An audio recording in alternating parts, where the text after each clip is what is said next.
Mercado Semanal.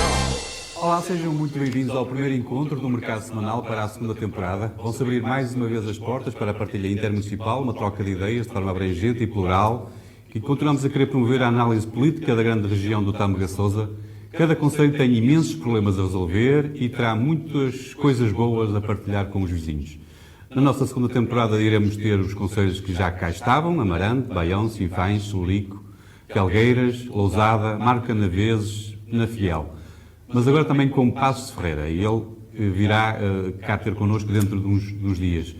Sempre para este intercâmbio de assuntos que os preocupam ou que querem ver discutidos sobre vários prismas. Se antes tínhamos 3 concelhos em conversa, agora teremos apenas 2, mas todos eles irão se cruzar mais tarde ou mais cedo. Começámos esta segunda temporada com Felgueiras e Lousada, com o Carlos Nunes e com o Eduardo Silva. Este é o Mercado Semanal, na Nova Canal, na Rádio Região de Basto e na Rádio Montemuro. A todos sejam muito bem-vindos. Eduardo e Carlos, muito obrigado. Nós iríamos começar porque tivemos férias, tivemos eleições, tivemos sondagens e tivemos resultados. O que é que se passou em Lousada, por exemplo, Carlos? Olá, boa noite, José Carlos, boa noite, Eduardo, boa noite a todos que nos acompanham. Em Lousada passaram-se umas eleições autárquicas que, do meu ponto de vista, ou seja, uma questão mais pessoal, não me correram assim tão bem. O Partido Socialista, no meu concelho, reforçou a sua posição e eu, como candidato pela coligação Acreditar Lousada, obviamente que esperava um resultado mais satisfatório, que era vencer as eleições. Não o conseguimos. Em todo o caso, enfim, há todo um conjunto de outras análises que podemos aqui discutir. A ideia é que, um pouco por todos os concelhos, as coisas ficaram mais ou menos na mesma, não é? Quer dizer, não houve assim uma grande... Quem estava no poder acho que continuou, salvo uma exceção ou outra, mas as coisas continuaram todas... Sim.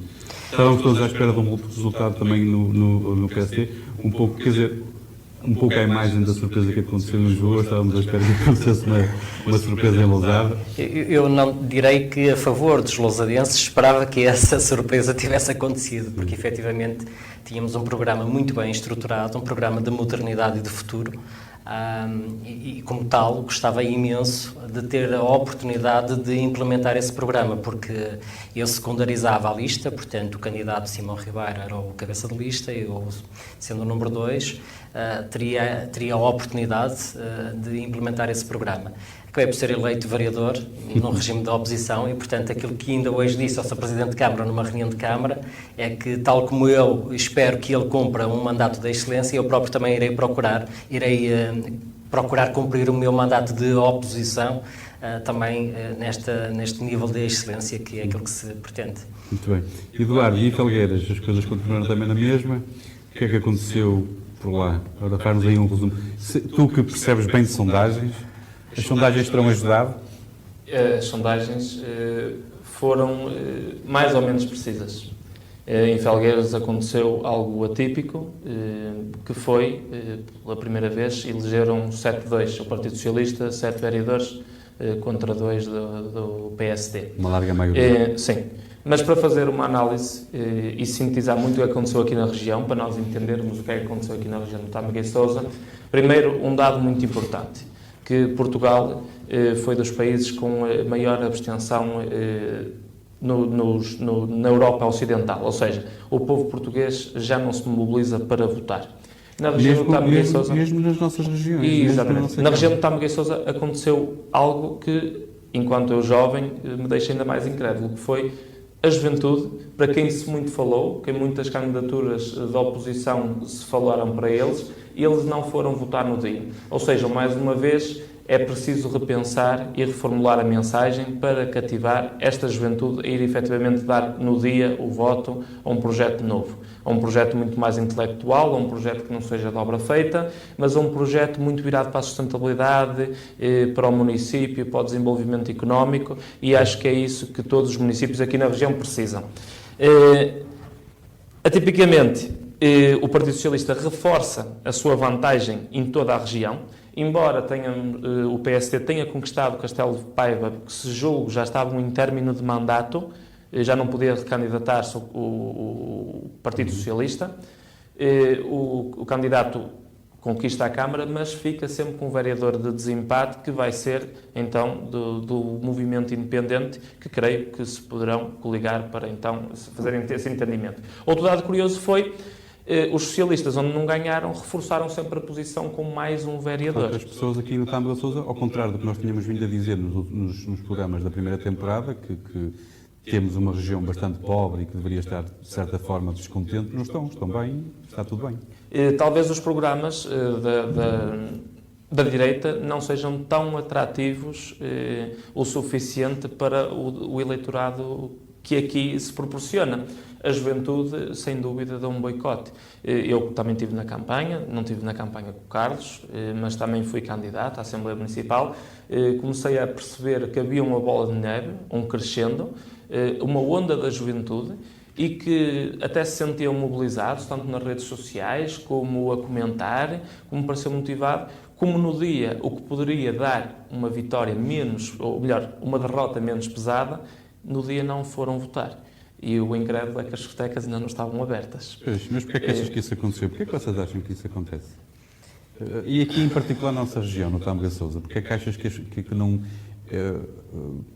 vocês que estão ligados mais à política não conseguem mobilizar as pessoas? O que é que achas que acontece, Carlos, isto? Primeiro, acho que o Partido Socialista reforça a sua posição junto do eleitorado muito, e isto é um bocadinho paradoxal, muito a favor do trabalho que promoveu enquanto poder para combate à pandemia.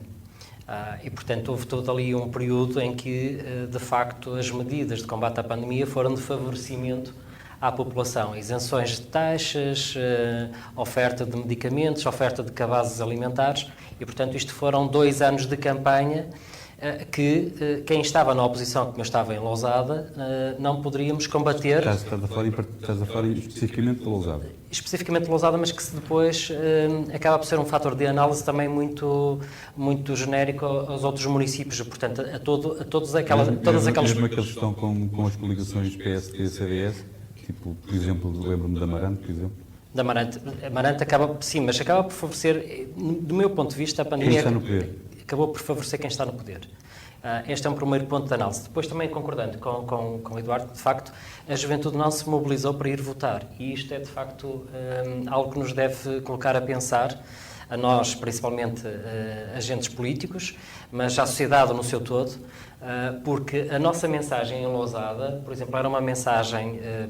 como eu há pouco dizia, de um projeto de modernidade, de um projeto de futuro, que interessa sobretudo aos jovens. A nossa mensagem estava alicerçada no diagnóstico, precisamente, da carência socioeconómica que fazemos sentir em Lousada e na região. Lousada é dos concelhos com o mais baixo rendimento per capita dos 80 concelhos mais populosos do país. E toda esta mensagem estava alicerçada e interessa à juventude. O que é certo é que a juventude não se mobilizou para ir votar. E isto, de facto, deve nos fazer refletir, colocar a pensar a nós, agentes políticos, e à sociedade, porque há aqui um índice de literacia política muito baixo, muito residual. E o que é que esta juventude se interessa? Conformados, resignados. Achas que estão conformados? Acho que se mobilizam muito por causas específicas e não por a política global. Cada vez mais. Cada vez mais. Causas específicas, se é uma questão dos direitos do animal, estão mobilizados pela questão dos direitos do animal. Mas política no seu todo, de modo global, a juventude não se mobiliza. Deixa-me fazer-te uma nota, Carlos.